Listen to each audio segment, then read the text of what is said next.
नमस्कार मित्रांनो. जपानमध्ये युद्धाच्या काळात हा मुलगा आपल्या पाठीवर नुकत्याच मरण पावलेल्या भावाला घेऊन पायी चालत निघाला होता. आपल्या मेलेल्या भावाला नीट दफन करावं एवढ्याच भावनेने तो दूरवर चालत आला होता. त्याला पाहताच एक सैनिक पुढे आला आणि म्हणाला, प्राण गेलेल्या भावाला पाठीवर घेऊन एवढा लांब चालत आला आहेस? ते ओझे खाली टाकून दे, म्हणजे तुला हलके वाटेल. त्यावर तो छोटा मुलगा म्हणाला, हे ओझे नाही आहे सर, हा माझा भाऊ आहे. हे ऐकून त्या सैनिकाच्या डोळ्यात अक्षरशः पाणी तरळलं. तेव्हापासून हा फोटो जपानमध्ये सिम्बॉल ऑफ युनिटी म्हणून प्रसिद्ध झाला.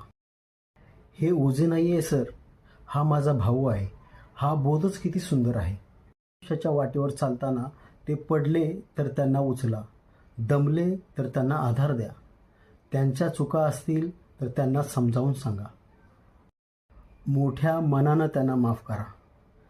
आणि जर जगानं त्यांना दूर लोटले तर तुम्ही त्यांना पाठीवर घ्या, कारण ते तुमचे स्वतःचे भाऊ बहीण आहेत.